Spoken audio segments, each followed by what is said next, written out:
हमारे देश में लोग अपने पुरखों के सामान को भी संभाल कर रखते हैं। आप में से भी कई ऐसे लोग होंगे अभी भी जिनके पास कोई टीवी होगा या फिर कोई रेडियो होगा जो कि आपके पिताजी ने खरीदा होगा। वो खराब भले ही हो गया हो, लेकिन इसके बावजूद आपने उसे खूब संभाल कर रखा होगा।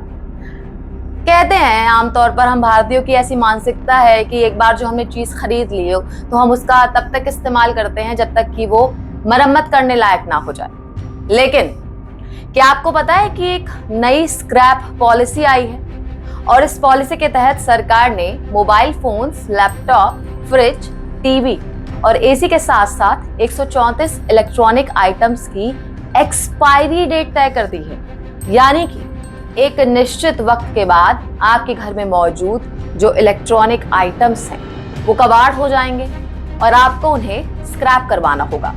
तो चलिए सबसे पहले मैं आपको जो मेन आइटम्स हैं उनकी एक्सपायरी डेट बता देती हूँ। फ्रिज की 10 साल, सीलिंग फैन 10 साल, एयर कंडीशनर 10 साल, माइक्रोवेव ओवन 10 साल, वीडियो कैमरा 10 साल, वॉशिंग मशीन 9 साल, रेडियो 8 साल, स्मार्टफोन या फिर लैपटॉप 5 साल, टैबलेट 5 साल, स्कैनर 5 साल, वीडियो गेम 2 साल।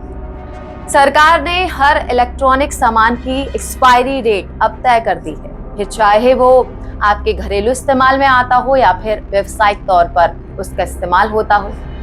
अब देखिए ये बिल्कुल वैसा ही है जैसे कि भारत में जो व्हीकल्स हैं उनकी एक्सपायरी डेट 15 साल होती है और जब वो 15 साल वो व्हीकल पूरा कर देता है तो फिर उसको सड़कों पर चलाने की अनुमति नहीं मिलती और फिर उन व्हीकल्स को स्क्रैप करवाना होता है।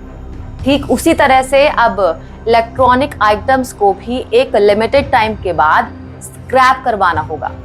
जिस तरह से गाड़ियों की स्क्रैपिंग को बढ़ावा देने के लिए लोगों को एक डिस्काउंट सर्टिफिकेट दिया जाता है जिसका इस्तेमाल वो नई गाड़ी खरीदने के लिए कर सकते हैं, वैसे ही पॉलिसी अब इलेक्ट्रॉनिक आइटम्स के लिए भी तैयार की गई है। जिस तरह गाड़ियों की स्क्रैपिंग का काम रिसाइकलिंग एजेंसीज करती हैं, ठीक उसी तरह इलेक्ट्रॉनिक आइटम्स के कलेक्शन और स्क्रैपिंग का काम भी प्राइवेट एजेंसीज कर रही हैं। ऐसा क्यों?